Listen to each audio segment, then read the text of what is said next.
দীর্ঘদিনের যদিও এটা প্রজেক্ট ছিল, কিন্তু এটা বাস্তব হলে সবটাই মঙ্গল।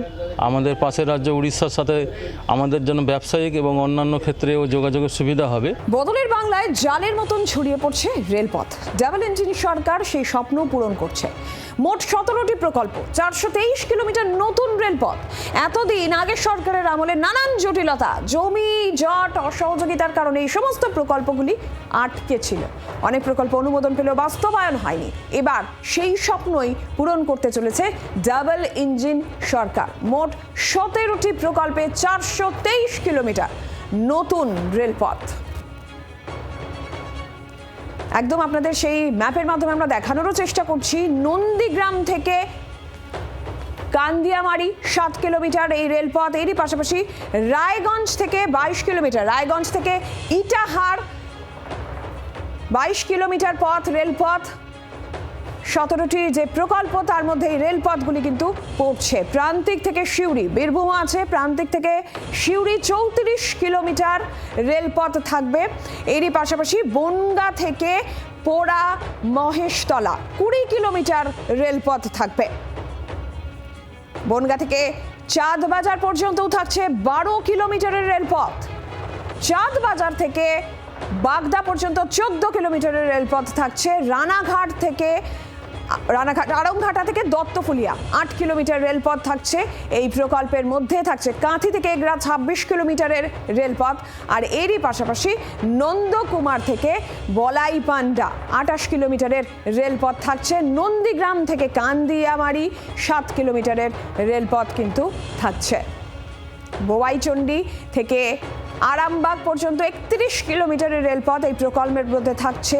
বোয়াইচন্ডী থেকে খানা পর্যন্ত 24 কিলোমিটারের এই রেলপথ থাকছে। বাঁকুড়ার কালাবতী থেকে পুরুলিয়ার হুড়া হয়ে 65 কিলোমিটারের রেলপথ। রায়গঞ্জ ইটাহার 22 কিলোমিটারের রেলপথ থাকছে।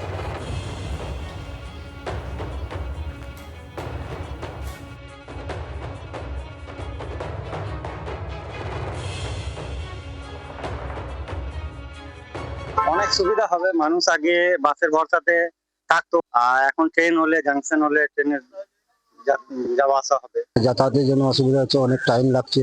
হ্যাঁ, এই লাইনটা যদি হয়ে যায় তাহলে কত সুবিধা হয় লোকের। যদি ট্রেনের লাইনটা হয়ে যায়, এটা হ্যাঁ প্রান্তিক তো হয়ে যায়, তাহলে তো খুব লোকের সুবিধা হয়। সিউড়িবাসী বহুদিন থেকে অপেক্ষা করছে সিউড়ি প্রান্তিক রেল লাইনের জন্য। সিউড়ি থেকে কলকাতা বলুন বা সিউড়ি থেকে উপাসের মেল লাইন বলুন, তার দূরত্বও কমে যাবে। সিভিল লাইনটা হয়ে গেলে আমাদের যাতায়াতের চরম সুবিধা এবং অল্প পয়সার মধ্যে আমরা যাতায়াত করতে পারবো। দীর্ঘদিনের যদিও এটা প্রজেক্ট ছিল, কিন্তু এটা বাস্তব হলে সবটাই মঙ্গল। আমাদের পাশের রাজ্য উড়িষ্যার সাথে আমাদের জন্য ব্যবসায়িক এবং অন্যান্য ক্ষেত্রেও যোগাযোগের সুবিধা হবে। রাস্তাটা তো খুব খারাপ ছিল, এখন রাস্তাটা দেখছি খুব ভালো হয়েছে। আমাদের কাজের ক্ষেত্রে আমরা খুব কর্মঠ কাজ করি, অতএব খুব রাস্তাটা খুব সুন্দর হয়েছে, যাতায়াতের খুব সুবিধা হয়েছে। হুড়া লাইনটা যখন খুলে যাবে তখন হয়তো হুড়া, লালপুর এইসব দিক থেকে পুরুলিয়া ওদেরকে আসতে হচ্ছে না। হুড়া থেকে বাঁকুড়া যাওয়ার জন্য মোটামুটি সুবিধা হবে। যারা ধরুন বাসে এতদিন যাতায়াত করতো, তারা এখন রেলপথে যাতায়াত করতে তাদের খরচটাও কম হবে। এবং যারা কোনোদিন রেল দেখেইনি, হুড়ার মানুষ, অনেক দিকে ওদের রেলপথ নেই, তারাও রেল দেখতে পাবে। এটার জন্য আশা করি আমাদের সাংসদ মাননীয় জ্যোতির্ময় সিং মাহাতোকে ধন্যবাদ জানাই। বিষয়টা হলে ভালোই হয়। সাধারণ মানুষের ডেলি যারা আপ অ্যান্ড ডাউন করে তাদের জন্য সুবিধা হয়। একটি সকালবেলায় যাওয়া আসা আর বিকেলবেলায় আপাতত দুটো ট্রেন দিলে সুবিধা হয়। আর বাসের পয়সাপাতিও রোজ বেশি লাগে, আর লোকাল ট্রেনের খরচাটাও কম। পুরুলিয়া থেকে হুড়া হয়ে বাঁকুড়া রেলপথে যোগাযোগের এবং সেই দাবি এবার পূরণ হতে চলেছে। কেন্দ্রীয় রেল মন্ত্রক থেকে পুরুলিয়া থেকে বাঁকুড়া ভায়া হুড়া হয়ে নতুন রেলপথের অনুমোদন মিলেছে এবং এই রেল যোগাযোগ শুরু হলে পুরুলিয়াবাসীর অত্যন্ত কিন্তু ভালো হবে যাতায়াতের ক্ষেত্রে। কারণ দীর্ঘদিন ধরে মানুষ দাবি তুলছিল, হুড়ার বাসিন্দারা থেকে শুরু করে লালপুর এই এলাকার বাসিন্দারা দাবি তুলছিল রেলপথ যোগাযোগের, কারণ সেখানে কোনো রেলপথ ছিল না। এতদিন ধরে মানুষ কিন্তু একেবারে হয়রানির মধ্যে পড়তে হতো। রেল যোগাযোগের জন্য আসতে হতো পুরুলিয়া প্রায় 45 কিলোমিটার দূরে, যেতে হতো বাঁকুড়া প্রায় 50 কিলোমিটার দূরে। এভাবেই কিন্তু তারা রেল যোগাযোগ করতেন। কিন্তু এবার পুরুলিয়া থেকে বাঁকুড়া ভায়া হুড়া হয়ে নতুন রেলপথ অনুমোদন মেলায় এবার খুশি পুরুলিয়ার বাসিন্দারা। পুরুলিয়া থেকে মনোরঞ্জন মিশ্র, জি 24 ঘন্টা।